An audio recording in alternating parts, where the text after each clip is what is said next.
Assalamualaikum warahmatullahi wabarakatuh. Baiklah, saya Dwi Febriani dengan NIM 10573110418 akan membahas mengenai pajak dan audit dengan tujuan untuk menyelesaikan tugas konferensi pajak dan audit. Nah, kali ini saya akan membahas mengenai audit internal, yang dimana pengertian audit itu adalah suatu fungsi penilaian independen yang dibuat dalam suatu organisasi dengan tujuan untuk menguji dan mengevaluasi berbagai kegiatan yang dilaksanakan organisasi. Tujuan audit internal itu adalah untuk membantu manajemen organisasi dalam memberikan pertanggungjawaban yang efektif. Contoh kasus audit internal, PT Membangun Bangsa adalah perusahaan kontraktor yang dimana mereka mendapat proyek untuk melakukan pembangunan jalan raya baru di Makassar, dan proyek tersebut baru mulai dikerjakan pada awal tahun 2020. Dan PT Membangun Bangsa menyanggupi akan menyelesaikan proyek ini pada akhir tahun 2020. Namun, pada kenyataannya sampai dengan pertengahan tahun 2021, pembangunan underpass ini belum selesai. PT Membangun Bangsa mendapat teguran dari pihak Pemda terkait dengan masalah tersebut. Terus, manajemen PT Pembangunan Bangsa ini meminta auditor internal untuk terkait dengan masalah ini dan mengaudit proyek pembangunan jalan raya ini. Nah, adapun tugas saya sebagai auditor yaitu untuk mengetahui kesalahan apa yang menyebabkan pembangunan ini mundur dari jadwal yang telah disepakati oleh pihak PT Membangun Bangsa. Dan saya akan memberikan saran atau solusi kepada pihak manajemen dari masalah tersebut agar PT Membangun Bangsa ini dapat menyelesaikan pembangunannya dengan cepat. Adapun masalah dan kesalahan yang terjadi pada PT Membangun Bangsa adalah yang pertama, banyaknya pekerja yang berhenti merasa penghasilan tidak sepadan dengan apa yang dikerjakan. Yang kedua, banyaknya pekerja yang terlambat memulai pekerjaan.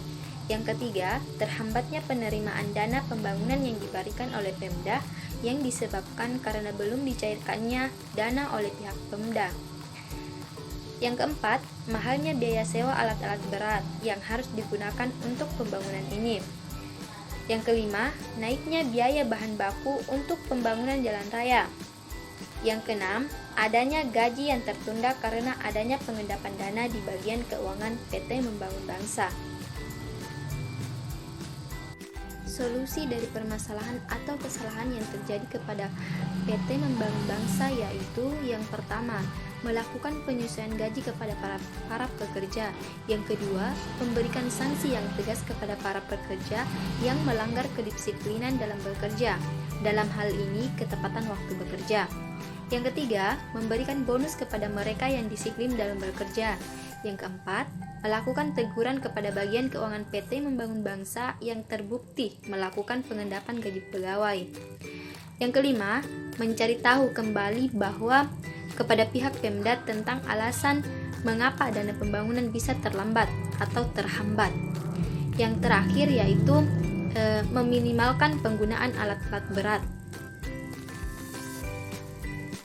Oke, baik, saya akan membahas pajak mengenai tax avoidance, yang dimana tax avoidance sendiri merupakan suatu pelanggaran dalam perpajakan dengan melakukan skema penghindaran pajak yang bertujuan untuk meringankan beban pajak dengan mencari dan memanfaatkan celah terhadap ketentuan perpajakan di suatu negara.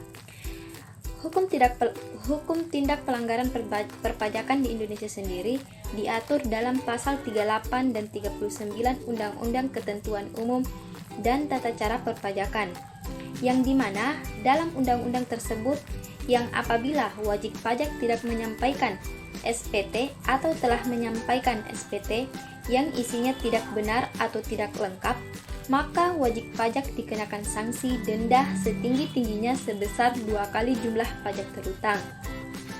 Nah, apabila ternyata terdapat unsur pidana di dalamnya, maka wajib pajak tersebut dikenakan kurung selama-lamanya 1 tahun penjara. Untuk contohnya sendiri, yang paling umum dan sering terjadi yaitu overestimate of deduction atau pelaporan biaya objek pajak yang lebih besar dari seharusnya yang membuat pengenaan pajak menjadi lebih kecil.